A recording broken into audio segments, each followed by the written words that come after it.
Ok, entonces vamos a revisar lo que han preparado. Ya ustedes me mandaron la distribución y bueno, espero que estén preparados, pues. Ok, empezamos ya. Ya le. Ok, buenas noches doctor y compañeros todos. Hoy el grupo número 2 tiene el gusto de presentarles el manejo del pólipo gastrointestinal con énfasis en el pólipo colorectal. Siguiente, por favor. Dentro del contenido de este tema hablaremos de las generalidades, la epidemiología, la etiología y factores de riesgo, la fisiopatología, la clasificación, las manifestaciones clínicas, el diagnóstico, diagnóstico diferencial, tratamiento y pronóstico. Siguiente.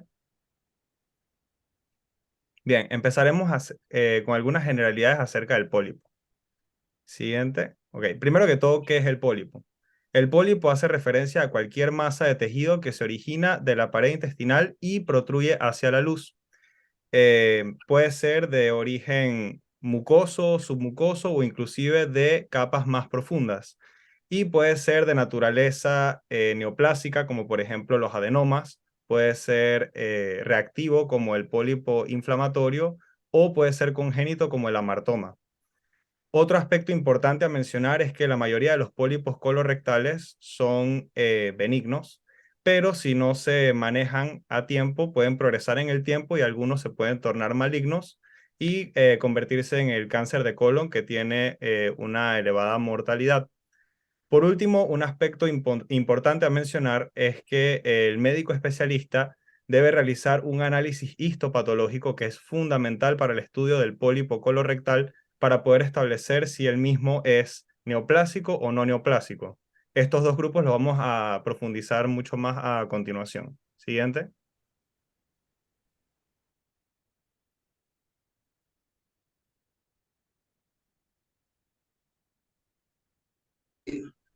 Ok, yo le voy a hablar de lo que es la parte de la epidemiología. Siguiente diapositiva, por favor.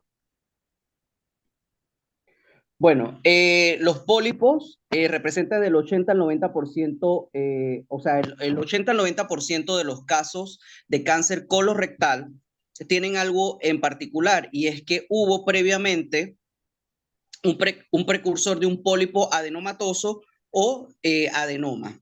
Entonces, los pólipos adenomatosos son comunes a medida que vamos envejeciendo. Son más frecuentes en las edades mayores de 50 años, o sea que nosotros esperamos en pacientes o en personas mayores de 50 años que haya una mayor predisposición a que presenten pólipos. Entonces, los adenomas representan el 70% de los pólipos colorectales en los diagnósticos por colonoscopia.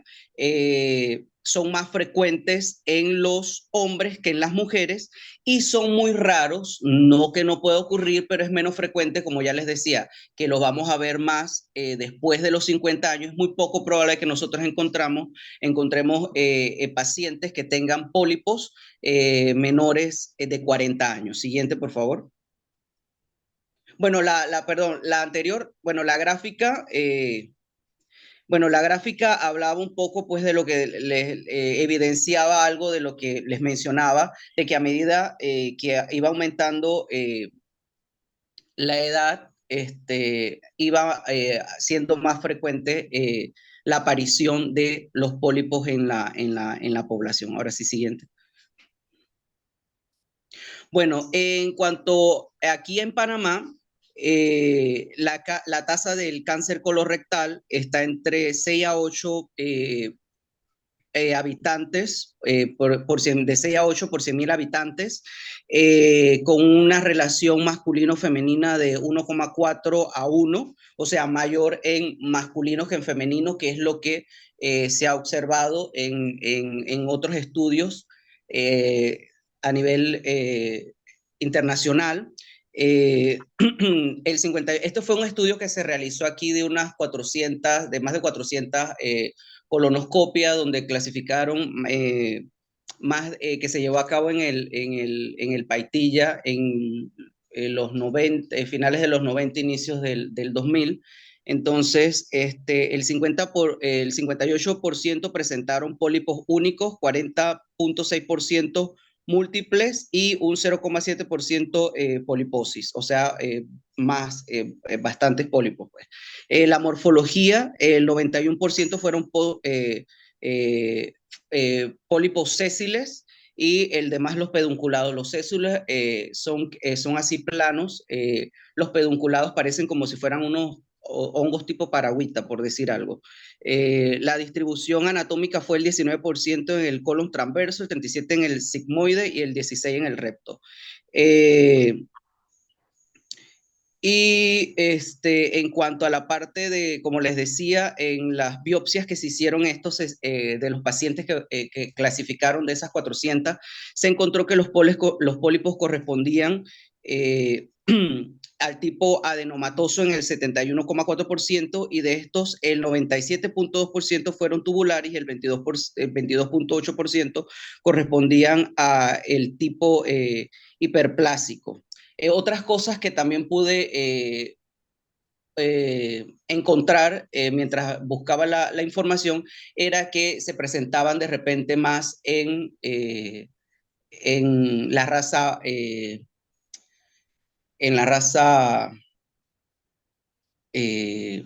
blanca que en la negra, así como que se presentan más en los hombres que en las mujeres. Gracias. Ok, para efectos prácticos resulta conveniente subdividir las diferentes variedades de pólipos según los que afectan principalmente al estómago, los que afectan principalmente al colon y al recto y los que afectan al todo el tracto gastrointestinal que por lo general están asociados a ciertos trastornos hereditarios. La siguiente. A continuación les hablaré entonces sobre la etiología y factores de riesgo para los pólipos que afectan el colon y el recto. Los pólipos colorectales son causados por un desequilibrio, por un crecimiento, celular irregular, por un desequilibrio entre la promoción y la inhibición del crecimiento celular por mutaciones en ciertos genes. Algunos pólipos son consecuencias de trastornos hereditarios como el síndrome de Lynch, también llamado cáncer colorectal hereditario no polipósico. Las personas con este síndrome tienden a desarrollar relativamente pocos pólipos en el colon. Sin embargo, estos pólipos pueden volverse malignos rápidamente. También está la poliposis adenomatosa familiar, que es un trastorno raro que causa el desarrollo de cientos o incluso miles de pólipos en el revestimiento del colon durante la adolescencia. Estos pólipos, si no se tratan, tienen un riesgo bastante alto de volverse cancerígenos, generalmente antes de los 40 años. También está el síndrome de Gardner, que es una variante de la poliposis adenomatosa familiar, que causa el desarrollo de pólipos en todo el colon y el intestino delgado. También está el síndrome de Peltz-Jeghers, que es una afección que suele comenzar con pecas en todo el cuerpo, incluidos los labios, las encías, los pies, y después se generan pólipos no cancerígenos en los intestinos. Estos pólipos pueden volverse cancerígenos, por lo que las personas con este síndrome tienen un mayor riesgo de desarrollar cáncer de colon. Y también está el síndrome de la poliposis cerrada, que es una afección que genera varios pólipos adenomatosos cerrados en la parte superior del colon. Estos pólipos tienen el potencial de volverse cancerígenos, por lo que requieren vigilancia y extirpación. Siguiente. En cuanto a esto, existen dos categorías principales de pólipos colorectales: los neoplásicos y los no neoplásicos. Los pólipos no neoplásicos incluyen a los hiperplásicos, a los pólipos inflamatorios y los pólipos amartomatosos. Estos por lo general no se vuelven cancerígenos. Y los pólipos neoplásicos incluyen a los adenomas y los de tipo cerrados. Estos sí tienen el potencial de convertirse en cáncer y a continuación se profundizará más en el tema. Entre los factores que pueden contribuir a la formación de pólipos o cáncer de colon está la edad. La mayoría de los pacientes con pólipos en el colon son mayores de 50 años. Afecciones intestinales inflamatorias como la enfermedad de Crohn y la colitis ulcerativa aumentan el riesgo de cáncer de colon. Antecedentes familiares de pólipos o de cáncer de colon, el tabaquismo, el consumo excesivo de alcohol, también la obesidad, la falta de ejercicio, el consumo de grasas aumentan el riesgo de desarrollar pólipos y las personas afroamericanas tienen un mayor riesgo de desarrollar cáncer de colon. Siguiente. Bien, luego de esa explicación que han dado mis compañeros, voy a entrar un poco en la fisiopatología a través de la cual se producen los pólipos, que es una fisiopatología compartida también con el cáncer colorectal. Como ya dijo mi compañero Carlos, los pólipos son protrusiones visibles que se originan de la mucosa intestinal. Siguiente. Y como podemos ver, las células epiteliales que van a revestir la mucosa del epitelio intestinal tienen un proceso constante de autorrenovación que tiene un recambio de más o menos entre 3 a 8 días. Y las células madre indiferenciadas que vamos a encontrar en las criptas del intestino grueso van a estar entonces produciendo las diferentes células que van a formarme este epitelio intestinal y que van a ir subiendo desde la cripta hasta llegar a la luz intestinal. Y a medida que van acercándose hasta la luz intestinal, ellas van a irse desechando, ya sea a través de apoptosis, a través de extrusión, o sea que salen y son expulsadas a través de la luz del intestino, o a través de fagocitosis. Entonces, lo que sucede es que existen una serie de daños o cambios o mutaciones genéticas que van afectando tanto la replicación como el control del ciclo celular de estas células intestinales. Entre estos cambios, siguiente. Estos cambios que ocurren y que llevan de lo que conocemos como un epitelio normal del intestino hasta un adenoma y hasta un adenocarcinoma, es lo que se conoce como secuencia adenoma-adenocarcinoma, y que se ha usado mucho para describir el desarrollo de cáncer colorectal, así como es un prototipo para describir la formación de muchos otros cánceres. Y se debe a unas mutaciones que son relativamente bien conocidas y especificadas, como mutaciones primero puntuales en lo que son proto-oncogenes, como por ejemplo en los genes que producen la proteína KRAS o CARAS. También tenemos hipometilación del ADN o metilación del ADN, activando o inactivando la expresión génica, la pérdida de genes, de ADN en genes supresores de tumores, como lo pueden ser el gen APP, APC, DCC o el gen P53. Y aunado a todo esto, entonces también tendríamos lo que es la inestabilidad microsatelital, en donde que permite una mayor o más fácil progresión de cualquiera de estas mutaciones al aumentar la probabilidad de que ocurran. Entonces observamos que el patrón proliferativo que me va a producir a mí un adenoma o un pólipo intestinal es el resultado de esta serie de mutaciones genéticas que, resumiendo de vuelta, se pueden producir por, primero, la activación de un protooncogen y la inactivación de genes supresores de tumores. El orden en que ocurren estas mutaciones y las mutaciones exactas que se dan puede variar mucho, pero en general sigue esta secuencia de adenoma-adenocarcinoma que nos lleva desde un epitelio normal hasta terminar ya a un carcinoma invasivo. Gracias. Ok, ahora hablando un poquito de la clasificación. Siguiente diapositiva. Bueno, lo primero es lo que estaba mencionando mi compañero Luis. Podemos hablar de pólipos, pues polipoides, no polipoides y excavados. Al final esto se encuentra en el tipo 0 y pues aquí podemos ver toda la morfología. Los polipoides pueden ser pedunculados o cerrados, digo sésiles, perdón. Los no polipoides pues son mínimamente excavados, totalmente planos, y los excavados que pues van a presentar un hundimiento. Pero en cuanto a la clasificación de los pólipos propiamente dichos, podemos, según su clasificación histológica, podríamos mencionar a los pólipos adenomatosos, que también, como mencionó mi compañero, son los más comunes, ocupan el 70% de los pólipos, y son una proliferación no invasiva de las células epiteliales. Estos sí tienen capacidad neoplásica, como mencionó mi compañero Carlos, y pues esto va a variar en función del grado de displasia. Pero en función a su grado de displasia los podemos subdividir en tubulares, que va a ser la gran mayoría de los pólipos adenomatosos, tubulovellosos, que ocupa un 10% de estos casos, y los vellosos, que es solo un 5% de los casos.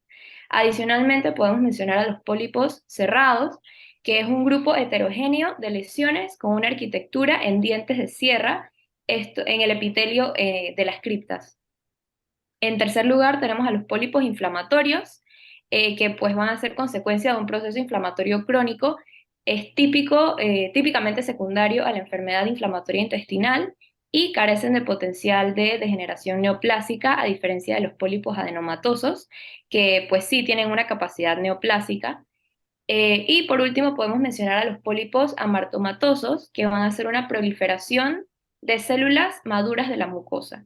Estos se van a presentar principalmente en el contexto de la poliposis juvenil y el síndrome de Peutz-Jeghers, que va a ser mencionado más adelante, y estos sí también tienen capacidad neoplásica. Siguiente. Bueno, esta es otra imagen de lo que se había mencionado anteriormente, como para que estuviera clarito el concepto. Y pues hablando de displasia, de lo que había mencionado de los pólipos adenomatosos, que pues su capacidad neoplásica va a ser en función del grado de displasia, pues pueden ser de bajo grado, de alto grado, que ya es cuando hablamos de pues un carcinoma in situ. Esto quiere decir que las células carcinomatosas están limitadas a la membrana basal o a la lámina propia y no superan en ningún caso la mucosa. Y pues de ahí tenemos la neoplasia según la clasificación TNM, o sea, sería una T1, N0, MC. 7. Bien, en cuanto a las manifestaciones clínicas, siguiente por favor. Es importante mencionar que la gran mayoría de los pólipos colorectales no van a producir síntomas, pero si llegan a producir síntomas, el más frecuente va a ser la hemorragia rectal. Como pueden visualizar en la imagen superior derecha, se observa un pólipo sangrante que por lo tanto va a producir el síntoma más frecuente, que es la hemorragia rectal. Esto, como es una hemorragia, va a haber sangrado y si no se maneja adecuadamente puede llevar al paciente a una anemia. Dentro de otras manifestaciones clínicas van a ser específicas y dependientes del tipo de pólipo, dentro de los cuales, por ejemplo, los pólipos de gran tamaño pueden llegar a producir retortijones, que es un dolor abdominal intermitente y agudo que acompaña el cólico intestinal. También puede haber obstrucción intestinal y puede haber la intususcepción, que es el desplazamiento de una parte del asa intestinal dentro de otra porción del asa, como si fueran las partes del cilindro de un telescopio. También un tipo de pólipo gigante que presenta unas microvellosidades en forma de dedos, que se les llama adenomas vellosos, tiene la capacidad de producir secreción y llevar una diarrea acuosa abundante, que puede disminuir las concentraciones de potasio en el paciente llevándolo a una hipocalemia. Pueden ver la resección del adenoma velloso en la imagen inferior derecha. Y por último, como una manifestación menos frecuente, en ciertos pólipos rectales pueden llegar a protruir al exterior y exteriorizarse a través del ano. Como mencioné, es menos frecuente, pero puede llegar a ocurrir. Siguiente.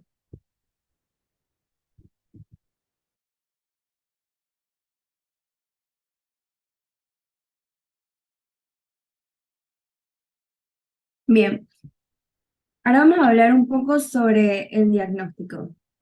Puedes pasarlo.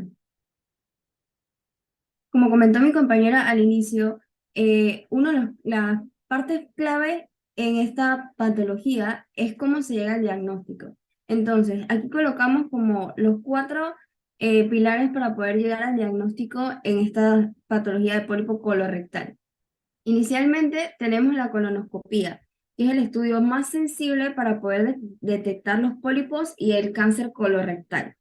Si se encuentran pólipos durante este procedimiento, el médico lo que va a hacer es extirpar el pólipo de manera inmediata y tomar muestra del tejido, o sea, hacer una biopsia y luego esto se envía al patólogo para que pueda hacer el análisis del mismo tejido. Luego está la colonoscopía virtual, en donde esta recibe también el nombre de colonografía por tomografía computarizada. Esta se caracteriza por ser un examen o un procedimiento mínimamente invasivo en donde se va a utilizar la tomografía computarizada para poder ver el colon. La diferencia de esta con la colonoscopia tradicional es que se puede evidenciar el pólipo, mas no se va a poder extirpar el mismo, por lo que lo más seguro es que si se encuentra el pólipo, luego pues el paciente vamos a tener que hacerle una colonoscopia tradicional. Luego está la sigmoidoscopia flexible, que es en la que se utiliza un tubo delgado iluminado con una cámara que se va a introducir por el recto, la tercera parte y la última parte del colon, o sea, el sigmoide, para poder examinarlos. La característica en este procedimiento es que, como ya mencioné, pues no se examina el colon en su totalidad, o sea que es posible que si hay pólipos en nuestra área del colon, pues no se van a poder evidenciar por medio de esta prueba. Luego están las pruebas de heces, que es un tipo de prueba que va a comprobar la sangre en las heces o va a evaluar el ADN de las heces en busca de la evidencia del pólipo o del cáncer. Entonces, si esta es una prueba que resulta ser positiva, se va a necesitar posteriormente realizarle una colonoscopia al paciente. El diagnóstico de los pólipos es importante en la evaluación de los pacientes para poder detectar esos cambios a nivel del colon de manera temprana y poder diagnosticar si el paciente ya está en una etapa de cáncer primaria o si son pólipos que no sean cancerígenos. Siguiente. Ok, entonces aquí coloqué imágenes de lo que vienen siendo los 4 estudios, la endoscopía aquí para poder pues, ver la parte alta de lo que viene siendo el tracto gastrointestinal, la colonoscopía, lo que viene siendo la colonoscopía virtual y arriba pues los diferentes tipos de pólipos que se pueden encontrar. Como ya lo explicó mi compañera, y bueno, la más superficial, la más superior, perdón, que es cómo se debería ver el colon en una colonoscopia normal. Siguiente. Bueno, en cuanto al diagnóstico diferencial de los pólipos colónicos, siguiente, por favor. Bueno, para hacer el diagnóstico diferencial hay que tener en cuenta más que todo la edad, los síntomas que presenta y si tiene antecedente familiar para que orienta más sobre una susceptibilidad hereditaria. Primero tenemos los pseudopólipos, que también se les llama pólipos postinflamatorios. Estos más que todo están relacionados a enfermedades inflamatorias como la enfermedad de Crohn, colitis ulcerosa. Y estos más que todos, como mencioné anteriormente, tienen una naturaleza inflamatoria y pues no son neoplásicos. Luego tenemos los adenomas, que pues como se mencionó anteriormente, los adenomas son una lesión precursora de adenocarcinoma y se sospecha más que todo en pacientes mayores a 50 años. La poliposis juvenil, más que todo hay que tenerlo en cuenta en pacientes de jóvenes como de 20 años que pues presentan múltiples pólipos colónicos y tienen algún tipo de antecedente familiar. La poliposis hiperplástica, que bueno, esta es menos común, pero pues puede estar presente en el diagnóstico diferencial. Siguiente.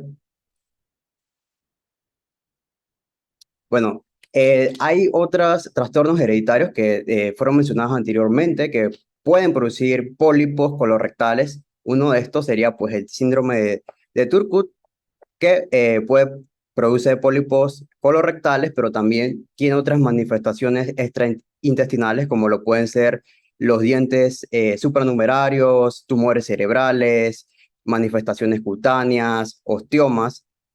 El síndrome de Cowden, que puede producir pólipos en cualquier órgano del tracto digestivo, desde esófago hasta colon. También estos pacientes tienen una susceptibilidad mayor a cáncer de colon, cáncer de mama, cáncer de tiroides y también tienen otras lesiones cutáneas.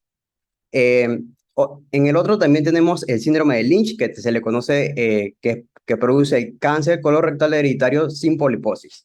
Estos pacientes que tienen síndrome de Lynch tienen una probabilidad de un 80% a lo largo de su vida de tener cáncer colorectal. También otros tipos de cáncer se relacionan como el cáncer gástrico, de ovario, de intestino delgado, de uréter.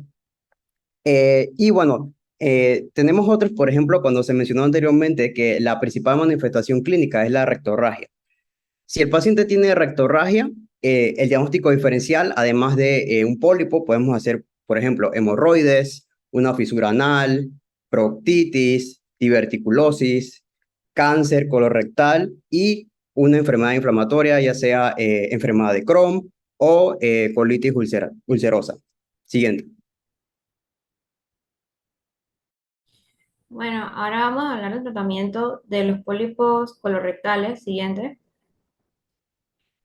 Los pólipos del colon se tratan removiéndolos. Entonces, el médico utiliza herramientas especiales para extirpar los pólipos del colon durante lo que es la colonoscopia, como ya mencionó mi compañera, o la sigmoidoscopia flexible. Los pólipos se pueden remover dependiendo del grado de riesgo que presenten. Aquí tenemos una tabla donde los pólipos se clasifican en de bajo riesgo y alto riesgo. Las características de los pólipos de bajo riesgo serían que son sésiles y de menos de 10 milímetros o pedunculados de cualquier tamaño. Y las técnicas recomendadas para este tipo de lesiones serían lesiones de menos de 10 milímetros, se hace una polipectomía con asa fría y para lesiones pedunculadas de más de 10 milímetros, una polipectomía de asa caliente. Los pólipos de alto riesgo serían aquellos que son sésiles y de más o igual a 10 milímetros, nódulos dominantes, ulceraciones o aquellos que con la inyección de solución salina en la submucosa no, o sea, se mantengan planos. Y las técnicas serían cuando no hay evidencia de lesiones que no hay evidencia de invasión en la mucosa, serían de entre 10 y 20 milímetros, se utilizaría una polipectomía de asa fría o caliente y lesiones de más de 20 milímetros se utilizaría lo que es la resección oral. Y si hay evidencia de invasión en la submucosa, se haría lo que es una biopsia y se referiría a cirugía. Siguiente, por favor. Tenemos las tres técnicas que serían la polipectomía colónica, que se realiza durante la colonoscopia, como ya mencioné, para motivos diagnósticos y terapéuticos. Se utiliza lo que es un asa con electrocauterio para los pólipos pediculados o resección de la mucosa para pólipos sésiles. También se utiliza lo que es la cirugía de invasión mínima, que cuando los pólipos son demasiado grandes y no se pueden seccionar o resecar con polipectomía, se utiliza lo que es la laparoscopio para extirpar la parte enferma del intestino. Y por último tenemos lo que es la colectomía total con anastomosis ileorrectal, que se realiza con motivos profilácticos en pacientes con poliposis adenomatosa familiar o poliposis asociada a la mutación en el gen MUTYH. Lo que se hace aquí es que se extirpa todo el colon y el recto, luego se crea lo que es la ileostomía. El cirujano hace una pequeña incisión quirúrgica en el abdomen, normalmente se hace en lo que es el cuadrante inferior derecho. Luego la última parte del intestino delgado, que es el ilion, se jala a través de esta incisión y por esta incisión, y luego la abertura en el abdomen formada por el ilion se denomina lo que es un estoma. Y las heces saldrán por esta abertura y se acumularán en una bolsa que se va a adherir. Siguiente. En este video podemos observar, es un video donde se observa lo que es una polipectomía colónica. No sé si se puede poner.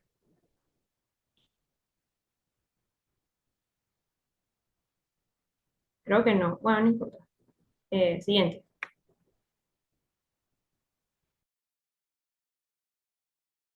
Bueno, ahora hablaremos sobre lo que es el pronóstico. Siguiente. Entonces, en cuanto al pronóstico, nos basaremos en la vigilancia de los pacientes con estatus post-polipectomía. Las guías de práctica clínica recomiendan la colonoscopia periódica de vigilancia luego de la extracción de un adenoma de colon con el objetivo de reducir la incidencia y mortalidad de cáncer colorectal. El riesgo de desarrollar adenomas avanzados y de cáncer colorectal metacrónico está en relación con los hallazgos de la colonoscopia basal, que son el tamaño de los pólipos, el número y la histología. En el año 2020 se actualizaron las guías de vigilancia post-polipectomía de los Estados Unidos, Europa y el Reino Unido. Los principales cambios en las guías de los Estados Unidos, Europa y Reino Unido se orientan a recomendar intervalos de vigilancia más largos en aquellos pacientes a los cuales se les extrajo los pólipos adenomatosos de bajo riesgo y mantener intervalos más cortos para aquellos con adenomas de alto riesgo. El gran cambio es la recomendación de los intervalos de vigilancia de 7 a 10 años o volver al tamizaje a 10 años para aquellos pacientes con adenomas de bajo riesgo, ya que esto representa la mayor proporción de los pacientes en vigilancia. Esto se basa en los datos de estudios que muestran un riesgo de cáncer colorectal equivalente con los pacientes que tienen una colonoscopia normal, que les mostraré en la siguiente diapositiva. Siguiente. Entonces, en estas tablas que les estaré presentando se basan en los estudios que tratan sobre la incidencia y mortalidad del cáncer colorectal en grupos de bajo y alto riesgo. Siguiente. Haré énfasis más que nada en los estudios más actualizados que mencioné, que son los de 2020. Entonces, en estos estudios se concluye que si se presentan uno o dos adenomas mayores de 10 milímetros en la colonoscopia inicial, se concluye que tiene bajo riesgo de neoplasia avanzada a los 10 años, siendo similar a los que no tienen adenomas. También se concluye que, según los hallazgos que se respalden, las recomendaciones actuales de repetir la colonoscopia a los 3 años posteriores a la resección de adenoma avanzado y de pólipos cerratos grandes. Por el contrario, es posible que los adenomas no avanzados o los pólipos cerratos pequeños no requieran vigilancia. También se concluye que con hasta 14 años de seguimiento, los adenomas avanzados se asociaron a un mayor riesgo de cáncer colorectal y de muerte, lo que respalda la vigilancia temprana en este grupo. Pero en cambio, los adenomas de bajo riesgo no se asociaron con un riesgo significativamente mayor de cáncer colorectal o de muerte. Estos resultados podrían ayudar a actualizar las pautas de vigilancia. Y por último, se concluye que el tamaño mayor o igual a 20 milímetros y la displasia de alto grado son factores de riesgos independientes para cáncer colorectal. En general, también se concluye que el riesgo de padecer cáncer colorectal en el transcurso de la vida es aproximadamente 1 en 23 para los hombres y 1 en 26 para las mujeres. El riesgo es ligeramente menor en las mujeres que en los hombres. Y bueno, ya. Siguiente. Ya. Gracias. Yo quería hacer una aclaración, es que dije una parte mal, podrían echar para atrás un segundo la parte de la clasificación, nada más para dejarlo claro el concepto. Un poquito más. Es el punto 5. Ahí, una más adelante.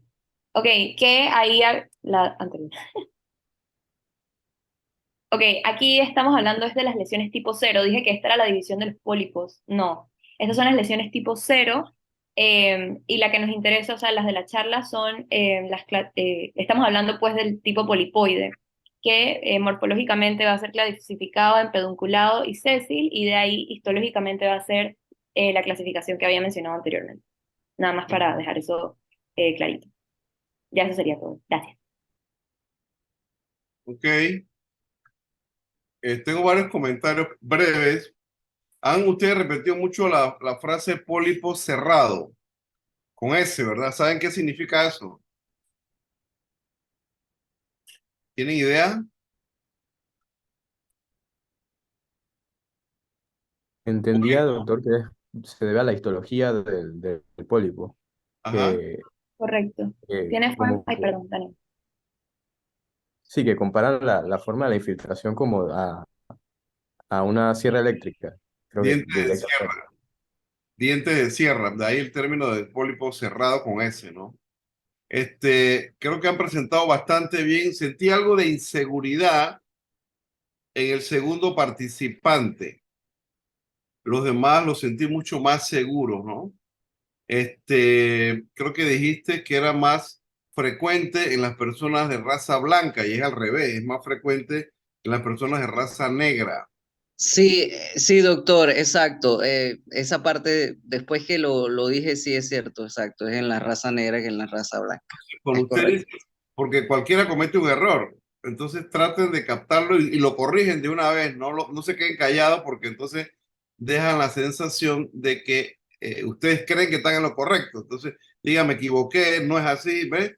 Y así se recupera el tema. ¿Qué más anoté aquí? Hay algo importantísimo que no mencionaron, el papel de la microbiota en el desarrollo de cánceres de colon principalmente, que empiezan muchas veces por pólipos. Se ha demostrado que interacciones entre y eso se lo dije ayer casualmente al grupo de nutrición, interacciones entre la microbiota intestinal patógena y las células de la mucosa intestinal del colon generan ciertos cambios o mutaciones dentro de la célula que progresivamente activan ciertas proteínas oncogénicas y que finalmente desarrollan cáncer de colon con o sin pólipo de forma intermedia, ¿verdad?